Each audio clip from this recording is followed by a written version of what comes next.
Begin today the Gemara and the last line of Daf Ayin Tes Samud Beis. We're discussing the halacha of a sris. There's a sris chama, there's a sris adam. A sris, a person can't have children, he was born this way, or a person that got a wound later and therefore he can't have any children.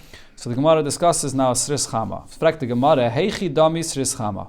How is it, well, who's this person that he's a sris chama, and we say that this is a person that never had the ability to have children from birth?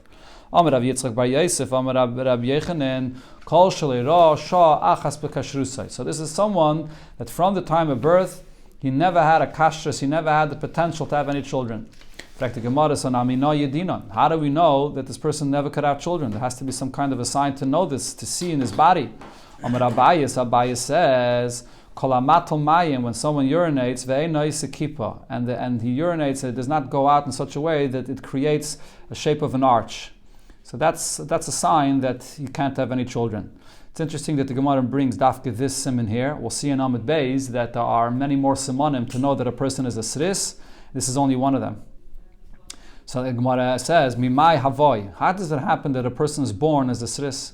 So the answer is, the afe ime b'tiara is his mother, when she was pregnant with him, so she baked bread in the afternoon. In the afternoon, first of all, the oven's very hot, and also the afternoon, the sun is baking the strongest. And v'shasya shichra marka, and she drank beer. Rashi says marka is either beer that was mazug, it was diluted, or actually marka means the opposite, that it's very strong beer. And this causes the child that's born should be a sris. Amar Rav Yosef said about this, Haina de Shamayna la Ami de Amar, I heard Rav Ami that he said, Kol shemimei imay lokoi. He spoke about someone that's from his mother's womb, he's lokoi, he can't have any children, lokoi. And v'lo yadayna ma'iniu. And I wasn't sure what this is. Rashi says either v'lo yadayna ma'iniu means that he didn't know how this happens. How does a person born lokoi that he can't have children? Or Rashi says he didn't know regarding what this was being said. And now he knows it's being said regarding this halacha of a sris chama, as we explained that a sris chama is no chalitza and so on. But now we have a sign that this person was born this way, that he can't have any children. But maybe it's possible that this person got healed in between, even if he passed away without any children. But maybe what happened was he was born with this illness, then he got healed in between, but then afterwards he again got ill again and he couldn't have children and he passed away without children. But maybe there was a shasa kaisha, there was a certain point that he was able to have children. If so, the mitzvah of chalitza and yibum should still apply. And says the Gemara, we're not chayshish for this. Why? We see from the sign that we have in his nature that in the beginning he was born, that he couldn't have children, and he was passed away without children. So we're not concerned that in between there was a point of time that he was able to have children. Fragt the Gemara, most of Rav Mari asked him this. Rab Chanina ben Antignes said, this is a halach here in Masechta Bechayres regarding a Bechayr. The halacha by a Bechayr is it has to be brought, it's this week's parsha actually, in the end of Bechukaisai, it has to be brought as a carbon on the Mizbeach. But if the Bechayr has a mum, then it's not brought as a carbon, then the Kayan can use it, he can eat it for himself. So you have to be baidik to behema to see if it has a mum or not. So Rashi here says this is talking about, let's say this animal has a mum in the eye, has white in the eye, or it has watery in the eye. So this is a mum. But you have to inspect it to see over a period of 80 days to make sure that it's a permanent mum. It's not just a passing mum. So how do you inspect the animal? You have to inspect the animal 3 times within a period of 80 days. So you see that it's not enough to inspect the animal once in the beginning of these 80 days and once at the end. You have to inspect also one time in the middle. So how do we say here that if we see that this person is born a sris, and we saw a sign for that, and he passes away as a sris, at the end we see he didn't have children, that's enough? Why can't you say that maybe sometime in the middle he was able to have children? This is the Gemara, it's not the same thing. Over here, where this is a mum in the eye of this animal, it's one limb, so that we're concerned that it's possible that it's not a mum kavua, sometime in the middle the behemoth was healed. But lekule gufa, when it comes to being a sris, this is an illness that's in the entire body. It's a deficiency in the whole body. Lechashina. For this, we're not concerned that maybe he was healed in the middle and then he became ill again. Going back to the Mishnah, it said Rabbi Eliezer argued with Rabbi Kiva. Rabbi Eliezer said that a sris chama person that's born a sris, he actually does have the mitzvah of chalitza and yibum, and the reason is because he could be healed. There's a refuah for him. Whereas a sris adam, which there was a wound and he can't be healed, for him there's no mitzvah of chalitza and yibum. So the Gemara is going to bring a Mishnah in Nida, where over there you see that Rabbi Eliezer actually says clearly over there that a sris chama, there's no mitzvah of chalitza. But Amino, I'll ask you a contradiction. There the Mishnah describes at what age you know a person is a gadol, when you don't see, usually there are simanim to know that a person is a gadol, at age 12, 13, so there are simanim, which the Gemara will talk about here, but if a person does not have those simanim, so at what age do you say that he's considered to be a gadol without those regular simanim, at the usual time? So the Mishnah says, Ben Esrim Shana, if he comes to the age of 20, so this is for a male, when he comes to the age of 20, and he doesn't have the pubic hairs that show the sign of gadlus, of maturity, so then Yaviu Raya Shuhu Ben Esrim. So if you bring proof for the fact that he's actually 20 years old, Vuhu Asris, and he also has the signs of being a Sris. And what are the signs? We had one before, Benigeh to Isaac Kippah. The Gemara on Amud Beis will bring all the signs that show that a person is a Sris. So then at that age, Lechaylitz V'le Miyabim. So since we see he's a Sris, so there's no Chalitza and there's no Yibim for him. Now when it comes to a female, the same thing. Bas Esrim, if she's 20 years old, and there are no two sidis, Bas Esrim, so you have to prove her age of 20, Vihi ha'ailanis, and also you have to have simonim that she's an ailanis, which the Gemara will explain in Amud Beis. Then Lechaletzis v'lei misyabemes, so for her as well, there's no chalitza or yibum. Divrei Beis Hillel, this is Beis Hillel's opinion. So the point is that Beis Hillel holds that the age for a zachar and a keva is the same, at 20 years old. Shammai Yomrim, Beishamai say, the age by both of them to know that they are a sris or an ailanis, and therefore even without any of the siman that you usually have at 12 or 13, is by both of them it's at 18. At 18 years old, you know that they are already considered to be a gadol or a gedolah. Rabbi Eliezer says, and this is the contradiction to our Mishnah, so Rabbi Eliezer here says, Hazacha kedivrei Beis Hillel. Regarding Hazacha, the age is like Beis Hillel said at 20 years old. On a keva kedivrei Beis Shammai. By a keva, the age is 18. What's the reason for the difference? A woman matures before a man. So therefore it's 2 years earlier, just like Benegeh to the bar and bas mitzvah, the difference is 12 and 13. It's the same thing regarding a sris and an ailanis, that by an ailanis, a woman, it's 2 years before. So what do you see over here? Rabbi Eliezer here is talking about, this is all talking about a sris chama. We're not talking about a person that got some kind of a wound and then he became a sris. We're talking about from birth. And Rabbi Eliezer is saying that there's a sris and there's an ailanis. By a sris it's at age 20, by an ailanis it's at age 18. And then we know that you're a sris, and therefore, like it said in the beginning of the Mishnah, lo chaletzas v'lo misyabemes. So seemingly Rabbi Eliezer is saying the same thing, that there's no chalitza and no yibum for a sris chama. In our Mishnah, Rabbi Eliezer said that there is. And says the Gemara, Rami bar dikuli amashmuel chaza by Rabbi Eliezer. So we must say that Rabbi Eliezer retracted from his opinion. Now, which opinion here did he retract from? From which one of these two opinions that he said here did he retract from? Toshana. So the Gemara brings a braisa, the Tanya, and a braisa Rabbi Eliezer said, Sris chama, a sris that's born a sris, chaylitz v'chaylitzin leishtay. So he does chalitza, and you do chalitza for a wife of a person that's a sris. Shekein b'minon nisrapim b'Alexandria shel Mitzrayim, because we find that such people that are born a sris in Alexandria, in Mitzrayim, they have some kind of a way to heal such a person. This is exactly what he said in our Mishnah. So therefore we see it must be that Rabbi Eliezer had charata of what? Of what he said in Masechta Nida, that there's no chalitza, no yibum. Over here we see that he says that there is a healing. And Rashi says the Gemara's raya is two things. First of all, because we have a braisa that's backing up what it said in our Mishnah. But besides that, the braisa is even saying more. In the braisa, he's actually telling you the details, that there's a real healing for this that's available in Alexandria b'Mitzrayim. So we see that he actually, once he discovered this, he retracted what he said in Masechta Nida. But now the Gemara says another pshat. Rabbi Lazar Omer, this is not Rabbi Eliezer, this is an Amayra that is. Rabbi Lazar came and said, really Rabbi Eliezer did not retract from his opinion. And v'chit nanahi lo einshen itmer. You don't have to say yat charata from what he said in Nida, because in the Mishnah in Nida, he never meant to say that the age would be 20 or 18 regarding the halach of chalitza yibum. He was just speaking there regarding the halachas of einshen. At what point do you become a gadol or a gedayla to get to einshen? Even though under the Reisha of that Mishnah by Bisham and Basilil, it does say chalitza and yibum, but when Rabbi Eliezer was saying the shiur, he was only talking regarding einshen. But regarding chalitza, that's what he said in our Mishnah, that even for a sris chama, there could be chalitza because there's a refuah. Itmar, we learned the machlokes between Rav and Shmuel.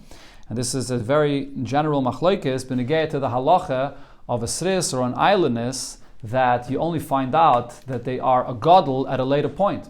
You don't have at the age 12 or 13 the usual simonim to show that they are already a gadol. So then, when do they become a gadol? Later, like we just said, at age 18 or age 20.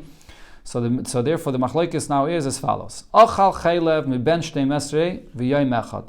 If he ate, that's the simple reading of this Gemara is that it's all written in Lashon Zachar, that he ate chaylev. But Rashi points out right away that Gemara is speaking about an akeva, even though it uses Lashon Zachar. So it's talking about that a woman ate chaylev, the forbidden fats of an animal, from the age 12 ad ben shmein esrei, somewhere between the years of her life from 12 years old to 18 years old. So Rashi says if it would be talking about a zachar, it would be from 13 years old to 20 years old. That's what we said before, that usually the bar mitzvah of a zachar is at age 13. And we said before, like Rabbi Eliezer's opinion, we pass on like Rabbi Eliezer, that by a zachar, at age 20 is when you know that he's a gadol. So over here it says shtei mesrei to shmein esrei, so we're talking about a nekeva.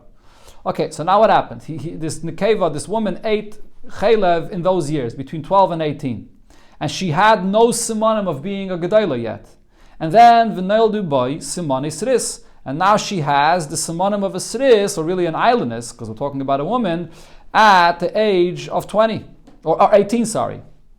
And after this age, now she has shtei saris. At that point, if there are shtei saris, those shtei saris do not show anything. I mean, Rashi explains when the Gemara here adds these words, lachem kan hevi shtei saris, it's not even necessary. The whole machlokes that the Gemara is about to say is even without this, but it's just adding a chiddush. Even if there are shtei saris, don't think that at this point the shtei saris will show anything. It's too late. It's after age 18 already. So now what's the machlokes here? Rav says, Nasa sris lemafreya. Now that we see after age 18 that she is an islandess, so this reveals to us retroactively that really she's already a gedayla from age 12. Elamai, from age 12, we couldn't see it. There were no signs to show it to us. But now that we see after age 18 that she had no signs to show that, lemafreya, it retroactively reveals the fact that she was already a gedayla from age 12, and therefore the chaylev that she ate between 12 and 18 should be chayiv for that. Shmuel says, no, it doesn't work that way. Katan haya ba'isasha, between age 12 and 18, she's considered to be a katan in that time, and only when she gets the simanim of an islandess after age 18, she becomes a gedayla then. Since she's an islandess and her body doesn't develop properly, that means that she's actually not a gedayla until later, until she gets the simanim of an islandess at age 18. Maskef Rav Yosef Rav, not Rav Yosef, asked a question on Rav. So what did Rav say? That once she becomes an islandess at age 18, so this goes back lemafreya, that now we know that from 12 she was already a gedayla. So if so, Rab Meir, according to Rab Meir's opinion, Yehela knas, she should be chayev to pay a knas. What kind of a knas are we talking about? So Rashi says the Gemara's question is based on the halacha in Masechta Ksubis. There's a halacha of a oines or a mefata, a person that was ma'anis, or he seduced a girl into a forbidden relationship. So over there the halacha is he has to pay a knas, chamishim kesef, 50 coins. Who do you have to pay the knas to? If she's a naira. Only if she's in a stage of naira. So let me remind you what we learned before in the Masechta. For a girl, there are 3 stages. She's a ketana until age 12, and usually from age 12 to 12 and a half, she's a naira, and then from 12 and a half, she's a begeres. She's more mature, she's not a naira anymore. Right? So therefore, this knas is paid only for a naira, which is that half a year from 12 to 12 and a half. So Rab Meir's opinion is that for a ketana, if a person has a relationship with a ketana, against her will, or he seduced her, there is no knas for a katana. There's only knas for a naira. So therefore he says, the Mishnah there says, that an islandess, there's no knas for her. Why is there no knas for an islandess? Because she's a katana, and she's a katana all the way until age 18, because we have no simonim to say that she's not a katana. And then when she becomes 18, she becomes a gedayla. But at that point, she's not a naira anymore. At that point, she's already more mature, she's already a begeres. But now the Gemara's question is, according to Rav says that by age 18, this reveals the fact retroactively that really from age 12, she was already a gedayla. So therefore, according to Rav, how could it say there that there's no knas for an islandess? Why not? Even by an islandess, it reveals retroactively that she was already a naida from age 12. So there should be knas like any regular girl from age 12 to 12 and a half. Amalei Abaye, so Abaye answers Rav Yosef, no, even according to Rav, true, it reveals retroactively, but nikatnusa yotasa lebager. This girl, because she never has the simonim of a naida, from the time that she's a katana, which is till age 12, and then from 12 forward, she immediately is considered to be a begeres. She never has that stage of being a naira for that half a year. She goes straight from being a katana to a begeres. So therefore, there's no knas for her, because the whole din of knas is only by a naira and not a katana and not a begeres. Amalei, so Rav Yosef responded to this answer of Abaye, Kol kihani milim al yaseh. Such good things, such a good thing that you just said, Yisamru mishmoi, halavai, it should be said in my name, such great things. And then he brought a braisa to back up what he just said. Tanya, we learned in the braisa, ein asris nidin ke ben seirer meire. A man that's a sris, there's no halacha of ben seirer meire. Ben seirer meire is the person, is a son that goes and steals from his father, and he goes and he eats meat, and all the different halachas about a ben seirer meire that is chayiv misa. So a sris, he doesn't have the simonim of maturity, he cannot be a ben seirer meire. Why? By a ben seirer meire, it only is when there's the pubic hairs in that area, so then he becomes a ben seirer meire. But by him he doesn't have those simonim. And ve'ein, another halacha the Braisa says, ve'ein islandess nidainis kenaira murasa. Regarding an islandess that also has no simonim, so therefore for her, the halacha of a naira murasa that went and was mizana with somebody while she's mu'areses, there's no halacha of naira murasa either, because she doesn't have any simonim that ever make her a naira. Why not? From being a katana, she skips the stage of being a naira, and even if there's a maturity that we're going to say, according to Rav, that it goes back retroactively, but she goes from a katana to being a begeres. Omer Rabavo said, Simone Sris, the islandess, the simonim of a sris, and of an islandess, like we just said, a sris is the male and an islandess is the female. Uben shmeina, and also a person that was born after pregnancy of 8 months, not 9 months. So in the times of the Gemara always talks about this. I don't know if this is true today, but in the times of the Gemara always talks about the fact that after a child that's born in the 8th month of pregnancy cannot live. So ein oisen behen maise, so you cannot go and do a maise, meaning you can't rely on the fact that any of these people, a sris or an islandess or someone born in the 8th month, is to rely on them that they're considered to be a gadol at shiur ben esrim until they will be 20 years old. Okay, so one of the things that Rabavo said over here was regarding a person that was born in the 8th month. So this is a very interesting thing because it's a little bit difficult to understand. A person that's born in the 8th month, even when he's 19 years old, you still don't rely on the fact that he's fully healthy and that he's already considered to be, his body is strong and mature. You have to wait until he's 20 years old. The Rishonim ask on this, that it's hard, some of the Rishonim argue on this. It's hard to understand such a thing. How could it be that you have to wait until 20 to see that he's healthy? I mean, you see that he's already so old. Be it as it may, the Gemara asks Bechlal on this whole thing. How can we be speaking Bechlal about a person that was born in the 8th month of pregnancy? Or ben shmeina mika chaya, person that was born in the 8th month, could he live? Vatanya, we learned in the Braisa, ben shmeina, person born in the 8th month, hareu keven. So on Shabbos, we treat him like he's a stone. It's like he's not going to live. V'asel taltle, and therefore he's muktzah. You're not allowed to move him. So therefore the mother can't touch him, she can't feed him. Aval ima sheicha olav, she can bend over him, umenikasai, and she can feed him if she wants. V'pnei asakana, because of sakana. So what does the sakana here mean? So it's interesting. Rashi here says the sakana, the Gemara here means the sakana of the baby and the sakana of the mother. If the mother has too much milk, that is, it could be a sakana for her. But Rashi in Masechta Shabbos and other places says that it's not because of the sakana of the baby. You wouldn't be allowed to do this on Shabbos because there's no sakana for the baby. It's mamish literally, we know that this baby is about to die and therefore there's no reason to do anything about it. This is what it is. Okay, so B'kitzur, the point is that we see over here that a child born in the 8th month is like an even, like a stone. So how can we say over here that there's a ben shmeina that lives? And says the Gemara, it depends. Keshegamru Simonov. We're talking about a child born in the 8th month, and we see that he has the full Simonim. What is full Simonim? The Gemara is going to bring a braisa. Full Simonim means that he has the nails are fully grown, the hair is already developed. So if that's the case, we know that this is not really from the 8th month of pregnancy. As the braisa here says, the Tanya we learned in the braisa, there's a machlekes about this. Eizeu ben shmeina, who is considered to be someone that's born in the 8th month and he can't live. If we know that he's in the 8th month and the month didn't finish, so then we know that this is someone that can't live. Doesn't matter if he's fully developed, not fully developed, it makes no difference. That's a Tanakama. We don't make any distinctions. Rabbi Yomer, but Rabbi says, and here we're following Rabbi's opinion, Simonim meichichen olav, that there are signs that show whether he's from the 8th month or maybe not.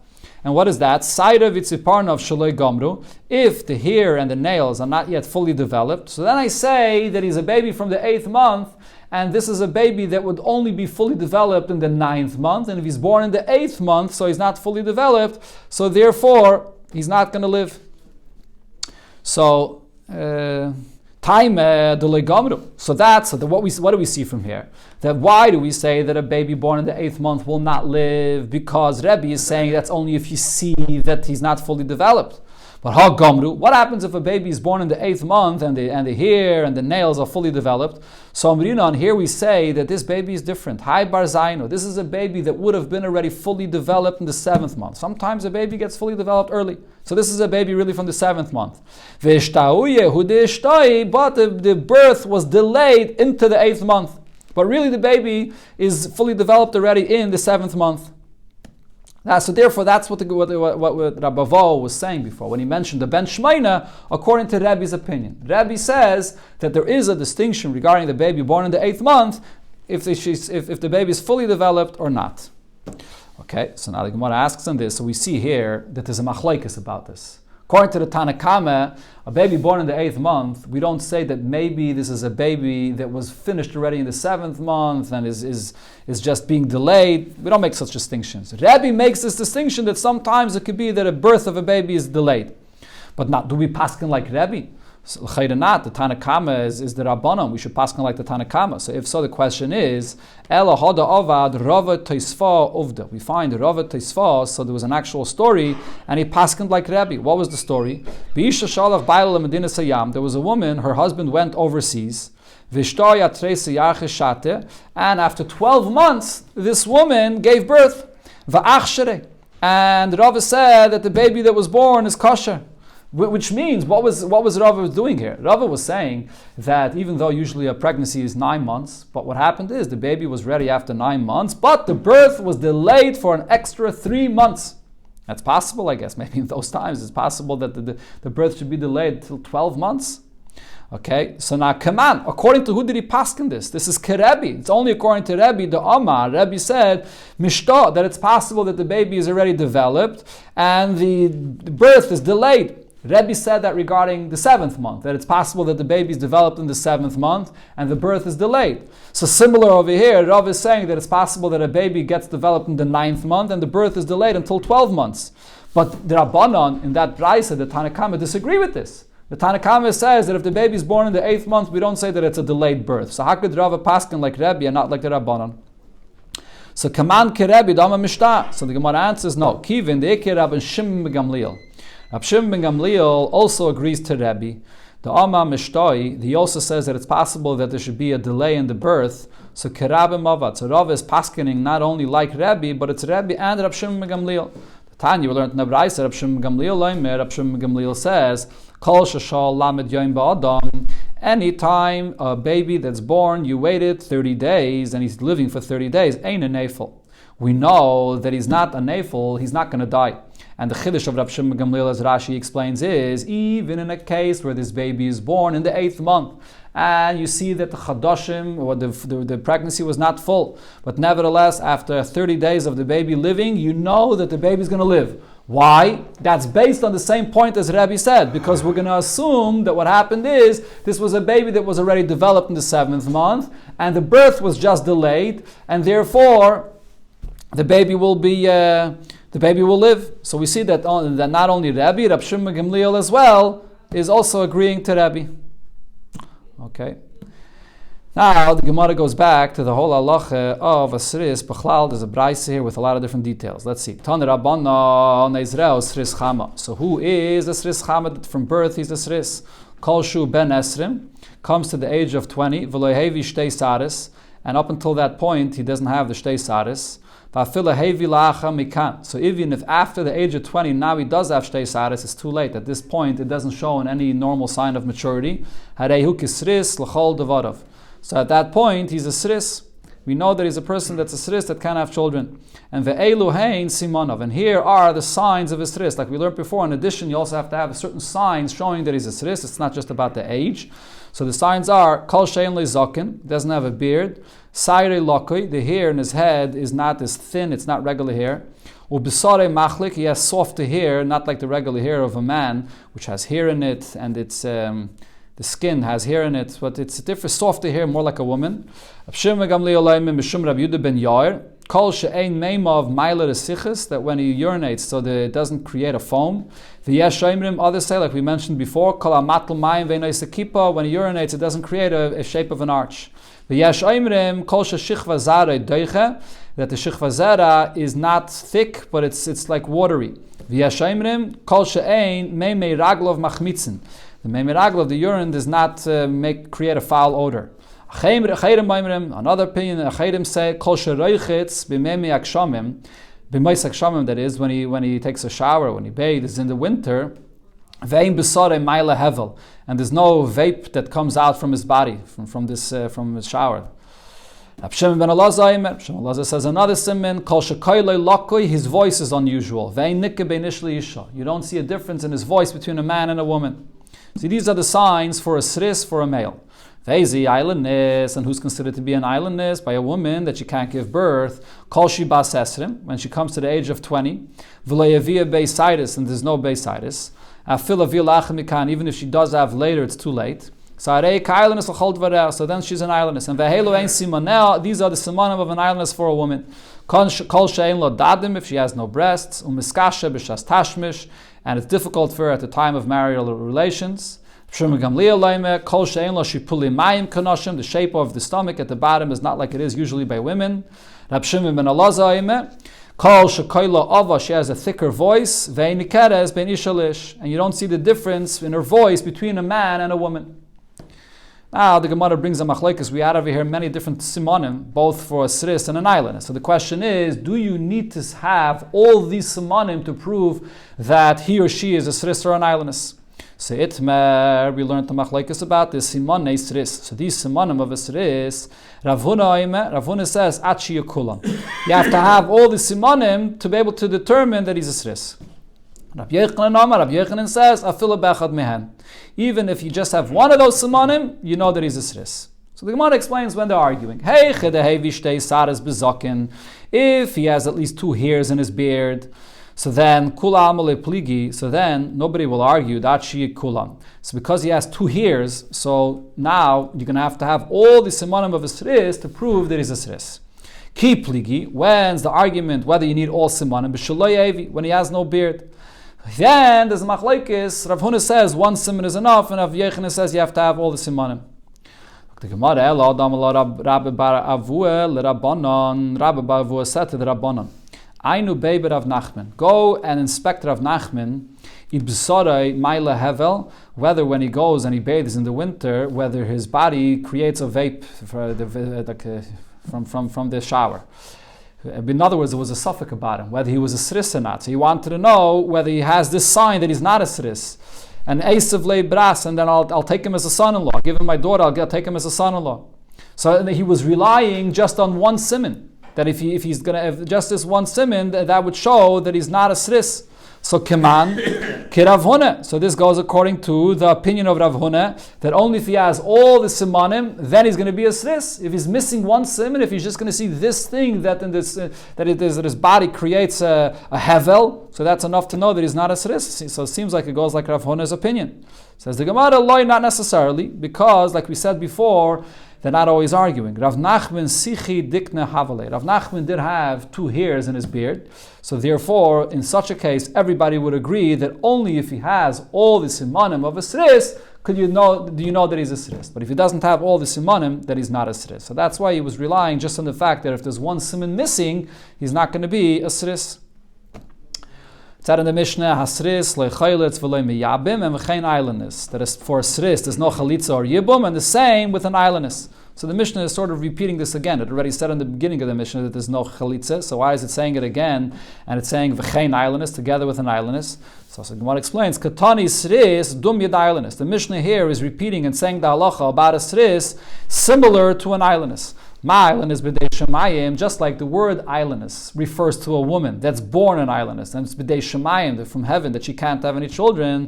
Af sris, so too, and it says here that a sris, there's no chalitza or yevum. Which kind of sris are we speaking about? B'dei shemayim, a sris that's born a sris. V'stame Rabbi Akiva. And the Mishnah here wants to tell you, even though there was a machlokes before between Rabbi Akiva and Rabbi Eliezer says that a sris chama adarab. Over there is chalitza. So over here the Stam Mishnah is saying like Rabbi Akiva, the ama bidei adam in only a sris that happened bidei adam, then there could be chalitza and yivum. But bidei shemayim lo, a person that's born a sris is considered to be like an islandess, similar to an islandess, and therefore there is no chalitza or yibum. That's why the Mishnah is repeating it again to say Stam like Rabbi Akiva.